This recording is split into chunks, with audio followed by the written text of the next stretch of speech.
รือว่าถ่ายภาพอะไรครับทักทายสบายดีพ่อแม่พี่น้องFC ทุกท่านที่ติดตามรับชม aiอยู่แล้วแม่เราเจียบ้านมัน เมื่อนี้มาเก็บภาพพี่น้อง อย่าว่า ในการกินข้าว เจียเจียเรากินนะ แกงปลา เดี๋ยวฉันพี่ว่าเจียบ้านเจียเรานะนะ แกงปลาเน้นเด้อพี่น้องเด้อกับ เจีย อันนี้ปลาชิวพี่น้อง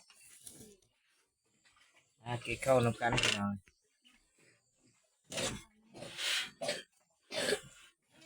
มารับประทานอาหารเช้าพี่น้องเอ้ยบ่มีหยังนี่มีเจ้าเพชร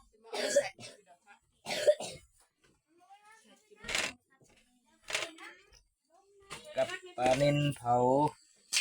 มาได้พี่น้องกินข้าวเด้อกินข้าวน้ำเบาอีกตองเด้อพี่น้องเด้อ ไอ้อยู่แล้วแม่เรา หลายได้กินข้าวยามเช้าๆพี่น้องเพราะว่าก็หามาแต่ใช้มองเนี่ยแกงกินก็ประมาณนี้พี่น้องอันนี้เผา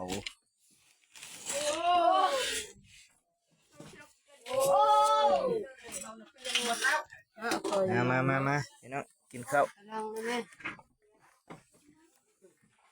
โอ้ยเอากล้องเลย ได้กล้องนี่บึกนะ ฮะเบิร์นโปรล้ำปะไม่แป้งนัวค่ะ เข้าลิงนี่ก่อน นี่เลย นอน เตรียมยันไข่แตกประตูขันชุบไม่ไข่ต้มไข่ มากินข้าว ตา เอาพวกไผ่เลย เกี่ยวจนยึดแล้วหรือมัน เฮ้ย มาหัวบ้าน เฮ้ยบุกินข้าวบุกินน้ำวะ ตะกี้นี่ เข้ามามั่งข้าวครับ ฮะฮะบุกได้ จิกปลาหนึ่งกิน ยังไม่ทำไข่เลยนะอ้วนเขามันก็ไข่ บุกินเลยปะ บอลนี่ตั้งไข่นะ อันนี้นะบุกิน ทาย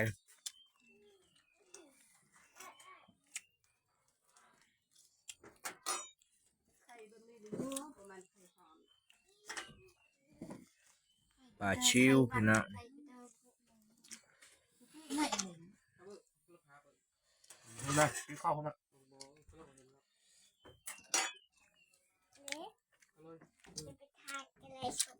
นั่นอย่ากวนนะนี่ จะว่าจะทำอะไร เอาไหม กินไหม ไม่ทนมาหอกิน เขาเคยกินหรือเปล่า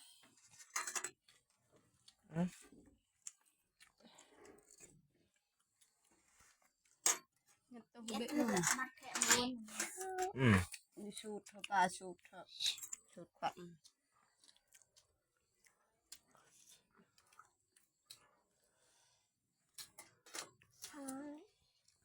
อันนะอย่าเอาขนนั้นมาหลอกกระเจ้าเถอะขนนกกระเจ้าชอนอย่ากินนะ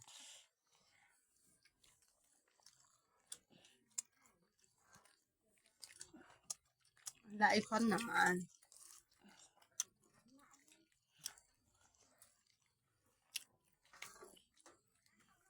อ่างจะไม่ เชื่อ ห ว่า ล่อ มัน เสือ ก็ได้ งั้น ตัวไม่อ่ำพุ่มเนี่ย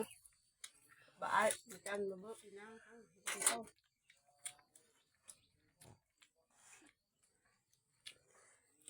มันสบายเขาได้นี่มัดนะเขาได้ มึงชับ อย่าเฮ็ดกินกับปลานิล จันขนอนทีอ่ะ อืม นอน